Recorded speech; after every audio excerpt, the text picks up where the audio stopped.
여러분 안녕하십니까. 고종환 TV 부동산 애널리스트 TV를 운영하고 있는 고종환 한국자산관리연구원장입니다. 지난주는 제가 좀 몹시 바쁜 관계로 좀 건너뛰어서 죄송합니다. 여러분들이 또 전화도 오고 그랬습니다. 그래서 즐겨 봐주시는 팬들이 있다는 것 때문에 저도 최선을 다하고 있습니다. 오늘은 이제 2025년 부동산 어떻게 해야 하나 하는 주제로 좀 포괄적이죠. 얘기를 나누고자 합니다. 요즘 이제 이런 부분 때문에 유로 상담 고객도 꽤 늘고 있어요. 고민이 많은 걸 제가 좀 잘 알고 있습니다. 부동산 중개업자가 보릿고개를 넘고 있습니다. 중개사 수도 좀 감소했고요. 신규 개업 중개사가 9,400곳인데 문을 닫는 것도 굉장히 좀 늘어나서 예를 들면 이제 중개업자도 굉장히 힘든 겨울을 보내고 있다라는 걸 알 수 있습니다. 저는 오히려 이럴 때가 공인중개사들 입장에서는 기회가 될 수 있다고 봅니다. 그러니까 패러다임을 바꾼다라든지 또 자기 성찰이라든지 내가 왜 그동안 폐업을 할 때는 장사가 안 되기 때문이잖아요. 왜 못했는가. 이제 고객 위주의 중개 서비스도 좀 혁신할 때가 되었다. 고객이 원하는 서비스를 내가 했는가. 제가 좋아하는 말 중에 이런 말이 있습니다. 다수를 유익하게 하는 일은 반드시 성공한다. 다수를. 그러니까 내가 먹고 사는 게 중요한 게 아니라 중개업자들에게 하는 말만은 아니죠. 내 다수를 유익하게 하는 일은 반드시 성공한다라는 것이고, 요즘은 이제 모든 세상이 소비자 중심 경영으로 다 바뀌었습니다. CCM이라고 하죠. 소비자가 원하는 걸 제공하지 않으면 살아남기가 없는 거는 어렵다는 거는 공인중개사뿐만 아니라 세상의 모든 변화가 다 패러다임이죠. 또 하나 재미나는 얘기를 제가 들은 걸 하면 공무원과 조폭은 먹고 사는데 지장이 없대요. 이유가 뭘까요? 우선 조폭은 남은 걸 뺏으면 된답니다. 힘으로. 그래서 먹고 사는 게 걱정이 없답니다. 그리고 공무원도 걱정이 없습니다. 왜 그럴까요? 세금을 올리면 됩니다. 그러니까 참 공무원과 조폭은 어떻게 보면 좀 뭐 비교해서 그렇다. 먹고 사는 데는 지장이 없다라는 것이죠. 조폭이 없어지지 않는 이유. 근데 우리 민간은 어때요? 우리 민간은 좀 다릅니다. 뺏을 수가 없습니다. 그래서 어떻게 해야 될까요? 내가 먼저 서비스가 됐던 제품을 제공해야 됩니다. 이거 상대에게 먼저 제공하지 않으면 절대 상대가 나에게 돈을 주지 않는 거죠.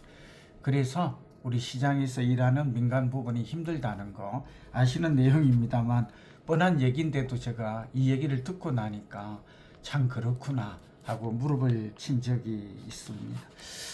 부동산 리서치가 중요합니다. 중개업자들도 그렇고 무슨 얘기인가, 이제는 말로 하는 시대가 지났고 데이터, 요즘 AI 시대가 왔잖아요. 그리고 모든 건 데이터 기반으로 발품을 팔아라 이런 거는 옛말이 됐습니다. 이제는 발품도 물론 팔아야 되겠죠. 그러나 데이터 위주로 임장 활동도 하고 데이터 분석을 먼저 하고 그런 걸 또 확인하고 해야 합니다. 그래서 리서치, 저는 앞으로 공인중개사들에게 리서치 센터를 운영을 해서 그 리서치, 그러니까 분석하는 이런 것들은 다 툴을 만들어 놓고 우리 동네가 어떤 변화가 있는지, 또 이 우리 아파트 단지를 사야 되면 왜 사야 하는지, 그리고 꼬마 빌딩 상업용도 상권 분석과 적정한 시세 산정과 또 사면 오를 수 있는지, 적어도 5년에서 10년치, 제가 볼 때는 10년치를 보는 게 맞아요. 5년 가지고도 부족해요. 이런 것들을 저는 살집 팔집이라든지 리얼티고를 통해서 만들어 놓은 그 성과물이 있습니다. 앞으로 기회 되면 같이 한번 설명을 드리도록 하고요. 세 번째로 우리나라 부자들 얘기를 좀 해볼게요. 이제 연말이 되어서 여러분이 보시는 분들이 좀 생각을 많이 해봤으면 좋겠습니다. KB금융이 14년째 2024 한국 부자 보고서를 얼마 전에 발간했는데, 부자의 기준이 금융자산 10억 원과 부동산 자산 10억 원 이상을 보유한 부자 400명을 조사를 했거든요. 그러니까 계략적으로 한 총자산이 30억 이상이 되고요. 부자가 얼마나 부자라고 보느냐는 적어도 총 자산이 100억 이상은 있어야 이 지금 국민은행과 거래하는 이제 한 400명의 부자들은 100억 정도는 있어야 부자라고 생각한다. 이런 답을 했습니다. 한국 부자의 83.2%는 다양한 투자를 하고 있고요. 부동산이나 금은이나 주식이나 이런 금융 파트에 하고 있는데 중요한 것은 앞으로 어떤 투자가 유망하냐고 물었을 때 단기적으로는 이제 주식과 금 보석을 꼽았고요. 요즘 뭐 서학개미가 많으니까 중장기적으로는 역시 거주용 주택과 주식, 그 다음에 빌딩 이런 곳에서 이제 장기적으로 유망한다고 답을 내고 있습니다. 이제 올해도 다가고 있고 2025년에 부동산 제도도 꽤 바뀝니다. 중요한 걸 언급하고 그 다음에 어떻게 해야 할지 결론적으로 말씀을 드리겠습니다. 내년에 우리가 눈여겨봐야 될 것은 인구 감소 지역이죠. 내 공시가격 4억 원입니다. 이하주택을 신규 취득할 경우에는 인구 감소 지역은 뭐 수도권 내 접경 지역이라든지 뭐 가평도 여기에 해당이 되고요. 광역시의 군 지역 이런 지역들이 포함이 되는데 공시가격 4억이니까 한 5억에서 6억까지가 될 수도 있겠죠. 취득할 경우는 1주택자로 간주해서 세제 혜택이 주어집니다. 그리고 비수도권에서 수도권이 아닌 지역에서 전용이자 85제곱미터 이하 6억 원 이하 미분양 취득 시에도 세제 혜택이 주어진다는 점입니다. 그러니까 기농기촌을 꿈꾸거나 지방에 살 분들은 참고하시면 도움이 될 것 같고요. 신생아 특례 구입 전세자금 대출 소득 요건이 부부 연소득이 1억 3천만 원에서 2억 5천만 원까지 이렇게 추가 완화가 됩니다. 2027년까지. 그러니까 신생아 특례 전세 대출 받는 분들은 소득 한도가 좀 완화되었다 하는 점을 알아두시면 좋을 것 같고요. 민간 도심 공공주택 복합 사업도 보니까 도심지에 자리가 있지만 사업성이 낮아서 민간 주도 개발이 어려운 곳은 용적률 상향 등 특혜가 주어집니다. 준지구지역은 용적률이 140%까지, 서울은 최대 700%까지 용적률을 좀 올려받을 수 있다 하는 점은 사업성이 이 낮은 민간 주도 개발이 어려운 것은 도심 복합, 공공주택 복합 사업 이런 쪽으로 눈을 돌리는 것도 어떨까 싶습니다. 그러니까 예를 들면 LH가 매입하는 소위 매입 임대주택 사업을 하는 것도 괜찮다 이런 얘기가 됩니다. 준공 30년 이상 낡은 아파트는 이제 안전진단 없이 재건축이 가능해집니다. 그리고 내년 7월부터는 제3단계 스트레스 DSR 총부채 원리금 상환 비율이 더 강화됩니다. 대출 한도가 줄어들고 또 금융권 대출이 사실상 좀 어려워지는 그런 측면이 있다는 걸 말씀드립니다. 저는 이렇게 대출 규제 스트레스 DSR 3단계가 강화되더라도 정책 대출이나 또 실수요자 청년들의 대출 이런 쪽들은 금리도 내리고 이제 내릴 것 같으니까 또 대출 규제를 강화하는 것은 금융위에서는 올해 그렇게 했던 것들은 좀 다시 제도의 패러다임의 전환이 필요하다. 그러니까 무주택 서민이나 또 꼭 내 집이 필요한 소득은 있으나 이런 젊은 층에 대해서는 내 집 마련을 도와주는 게 억지로 하라는 게 아니죠. 강제로 혜택을 뺏는 것보다는 선진국이 다 그렇게 하고 있으니까요.